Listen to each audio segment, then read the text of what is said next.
मोहम्मद हफीज की सुनाए कंप्लेन्स आ रही हैं। लड़के कंप्लेन कर रहे हैं कि बहुत बॉसी एक्ट कर रहा है, बहुत ऑफ कोर्स रिस्ट्रिक्शंस लगा रहे हैं।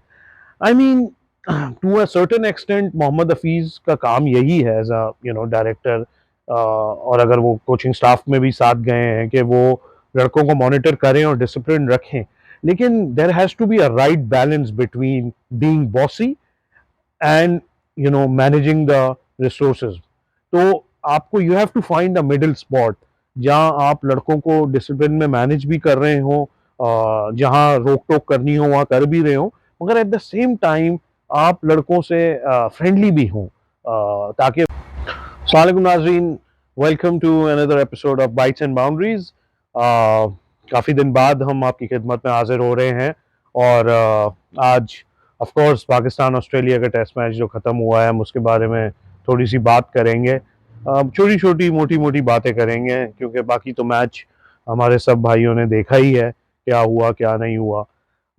लेकिन अगर कुछ अलग बात करनी हो, तो ऑफ कोर्स पाकिस्तान मैच हारा तो है, लेकिन मैं कहता हूँ कि शान मसूद ने वाकई दिखाया कि उसकी अप्रोच और जो उसका गेम प्लान है, और जो उसने एक एग्रेसिव अप्रोच अपनाई है टेस्ट मैच के लिए, वो उसके गेम से हट के है, डिफरेंट है।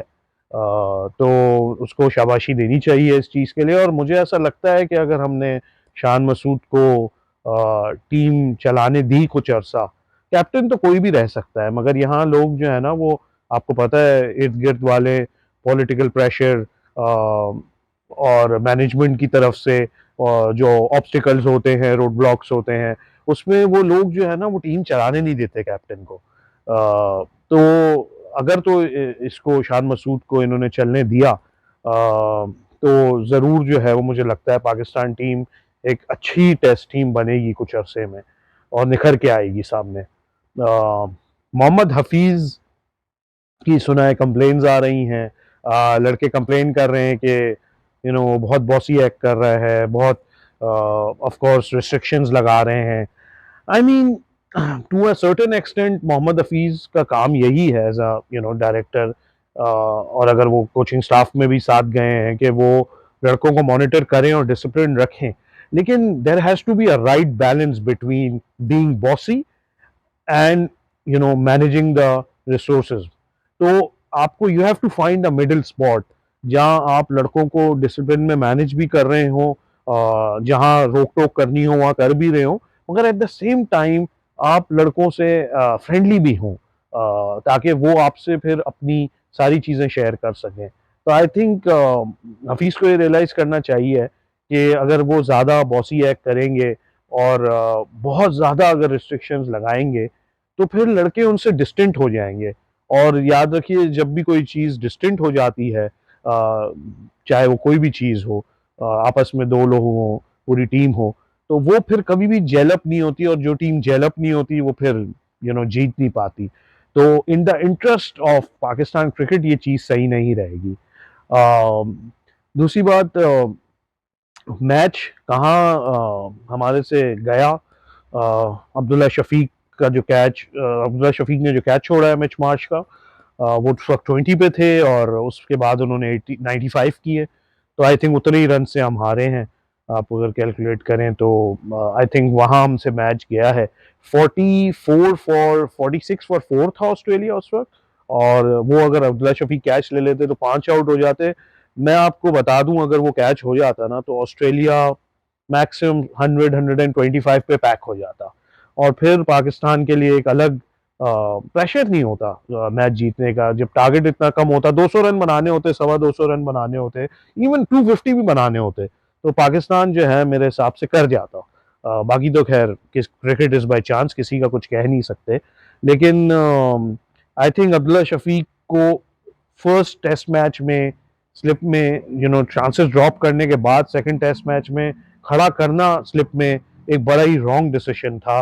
स्पेशली ये देख के कि उनकी टेक्निक नहीं है स्लिप वाली। बाबर हैं, सऊद शकील हैं, सलमान आगा तो खैर खड़े ही थे इसलिए सेकंड स्लिप में।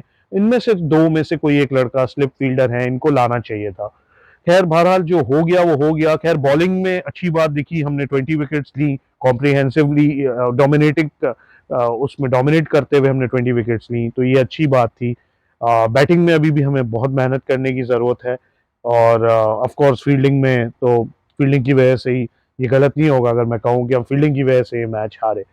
तो देखते हैं कि क्या पाकिस्तान आगे ऑस्ट्रेलिया में अब जो टेस्ट मैच रह गया है वो उसको जीतने में कोई कामयाब होता है क्यों नहीं, क्योंकि 1995 से हम कुछ भी नहीं जीते, कोई टेस्ट मैच नहीं जीते 1995। अक्सर ये रिकॉर्ड मैं कल भी किसी को बता रहा था तो उनको भी ताज्जुब हो रहा था कि यार वाकई क्या तुम सही कह रहे हो, 95 से हम कोई टेस्ट मैच नहीं जीते। मैंने कहा जी सर, 95 से आप कोई टेस्ट मैच नहीं जीते, लेट अलोन सीरीज को तो छोड़ दें। तो बहुत ही मुश्किल ये स्टैट है कि हम इतने ज़मानों से कोई ऑस्ट्रेलिया में टेस्ट मैच नहीं जीते। होप कि ये नेक्स्ट टेस्ट मैच में ये स्टैट टूटे और हम टेस्ट मैच जीतें। बस दुआ कर सकते हैं और आई होप लड़के फोकस रहें, भले अगर हम सीरीज़ हार भी गए हैं तो भी फोकस रहें। और हमें हमें जो है वो एक टेस्ट मैच तो एटलीस्ट टीम जीत के दिखाए। अब तक के लिए इतना ही। मिलते हैं आपसे नेक्स्ट बाइट्स एंड बाउंड्रीज के एपिसोड में। लाइक करें, सब्सक्राइब करें, उसकी बहुत ज़रूरत है। Thank you very much. अस्सलाम वालेकुम।